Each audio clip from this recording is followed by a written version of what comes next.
Assalamualaikum warahmatullahi wabarakatuh. Alhamdulillahi wa syukurillah ala ni'matillah. Allahumma salli wa sallim wa barik ala sayyidina wa maulana Muhammad ibn Abdillah wa ala alihi wa ashabihi wa man tabi'ahu ila yaumil qiyamah. Amma ba'd. Para ibu, para bapak, pemirsa Al-Islam TV dimanapun berada, rahimahumullah. Alhamdulillah, kita bersyukur kepada Allah Subhanahu wa Ta'ala dalam situasi pandemi yang tak kunjung selesai ini. Kita masih diberikan nikmat yang berlimpah. Mudah-mudahan perjalanan hidup kita selalu diiringi oleh rahmat, hidayah, maghfirah, barakah, ridho serta inayah dari Allah Subhanahu wa Ta'ala. Amin. Allahumma amin. Sholawat salam selalu kita sanjungkan untuk junjungan kita Nabi Agung Muhammad sallallahu alaihi wasallam. Mudah-mudahan Allah Subhanahu wa Ta'ala memberikan kemudahan, keringanan kepada kita semua untuk menjalankan uswah serta sunnah-sunnahnya, sehingga kita diakui sebagai umat yang mendapatkan syafaatnya. Amin ya rabbal alamin. Pemirsa Islam TV yang saya cintai,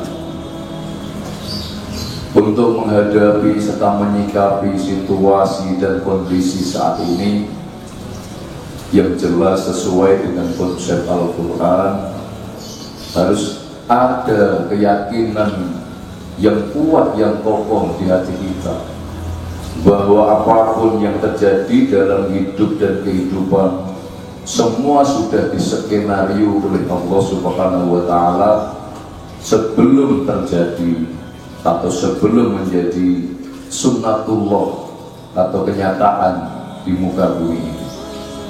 Bukankah kita sering mendapatkan pelajaran sejak dulu dari para sesepuh kita lewat keterangan hadis, informasi, wahyu dan seterusnya, bahwa ketika manusia berada di kandungan ibunya 120 hari, Allah sudah menyematkan, istilah bahasa, umurnya berapa, kapan matinya, bagaimana amalnya, bagaimana nasibnya dan seterusnya. Semua sudah digariskan oleh Allah Subhanahu wa Ta'ala, termasuk sehatnya, sakitnya, semua sudah ditentukan oleh Allah. Oleh karena itu, bagi orang yang beriman menghadapi situasi seperti saat ini yang tentunya menjadi pondasi adalah tetap luruskan akidah, keyakinan bahwa semua adalah dari Allah. Inna lillahi wa inna ilaihi raji'un. Semua itu adalah datang dari Allah dan pasti kembalinya pun kepada Allah. Peristiwa apapun di dunia ini tidak ada yang istilah bahasanya itu tidak direncanakan oleh Allah. Semua itu dalam rencana Allah. Ini dalam koridor untuk tetap lurus keyakinannya kepada Allah Subhanahu wa Ta'ala, sehingga kita tentunya tidak perlu panik. Karena Ibnu Sina di dalam satu makalahnya menyatakan al-wahmu nisbud da wal idmi'nanu nisbud dawa was-sabru nisbus syifa. Kepanikan, stres atau jutek menghadapi situasi atau permasalahan itu adalah separuh daripada penyakit. Kemudian ketenangan adalah separuh obat, dan kesabaran adalah separuh kesembuhan. Inilah seorang ilmuwan besar memberi statement yang tentunya harus kita aplikasikan dalam hidup dan kehidupan. Karena makolahnya Ibnu Sina, statementnya Ibnu Sina ini tidak sembarangan. Kalau kita sesuaikan dengan Al-Quran, di Al-Quran menyatakan ala bidzikrillah tatmainnul qulub. Ketahuilah hanya dengan zikrullah, mengingat Allah, hatimu akan menjadi tenang. Nah, inilah modal kita menghadapi permasalahan, ujian dan cobaan dalam kehidupan. Kita harus sadar betul bahwa di dunia ini memang disetting oleh Allah sebagai makanul imtihan, tempatnya ujian dan cobaan. Kalau kita menengok beberapa ayat Al-Quran di surat Al-Mulk misalnya, jelas alladzi khalaqal mauta wal hayata liyabluwakum ayyukum ahsanu amala. Allah ciptakan hidup dan mati itu semua sebagai ujian. Siapa di antara kamu sekalian ahsanu amala, yang terbaik perbuatan. Kemudian di ayat yang lain, wa nabluukum bisyarri wal khairi fitnah. Kami coba kamu semua dengan kebaikan, dengan yang tidak menyenangkan. Itu semua adalah sebagai fitnah atau ujian buat kita hamba-hamba Allah.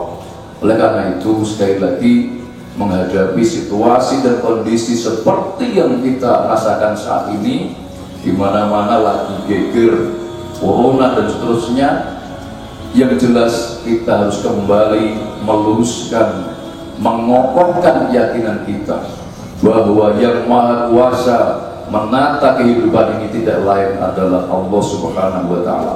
Dan dengan memperbanyak zikrullah lah akan tenang hati kita menghadapi ujian dan cobaan ini.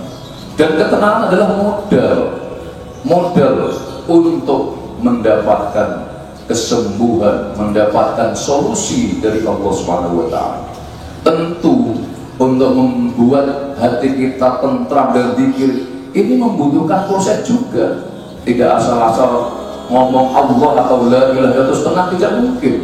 Ini membutuhkan pemahaman tauhid, pemahaman yang lurus tentang konsep keimanan dan seterusnya.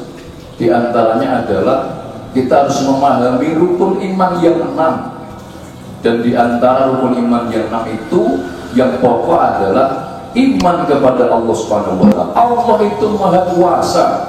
Apapun semua itu dalam genggaman kuasa Allah. Contohnya adalah Nabi Soleh alaihissalam yang diberikan tanda keagungan Allah, bisa katakanlah mengeluarkan unta dari batu. Ini kan kuasa Allah. Nabi Ibrahim dibakar selama tidak panas. Ini kan kuasa Allah. Jadi apapun bagi Allah itu tidak ada yang susah sebenarnya. Nah, kalau kita ingin menghadapi ini dengan istilah bahasanya tidak panik dan seterusnya, maka sekali lagi rumusnya adalah dengan zikrullah, memperbanyak ingat kepada Allah Subhanahu wa Ta'ala. Dengan zikrullah yang sebanyak-banyaknya, insya Allah hati kita tenang. Jika mau tenang menghadapi ujian apapun, insya Allah ujian itu justru akan mengangkat derajat rohaniah kita, sehingga kita akan semakin dekat kepada Allah Subhanahu wa Ta'ala. Mudah-mudahan kita semua, para pemirsa Al-Islam TV khususnya, dan siapapun yang mendengar dakwah media Al-Islam ini, diberikan ketabahan, diberikan tumakninah atau ketenangan hatinya,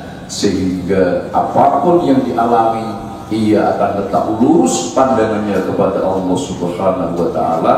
Dengan lurusnya pandangan kepada Allah, mudah-mudahan ujian ini mendatangkan keberkahan dan keselamatan dunia hatta akhirah. Amin Allahumma amin. Demikian, semoga ada manfaatnya. Wassalamualaikum warahmatullahi wabarakatuh.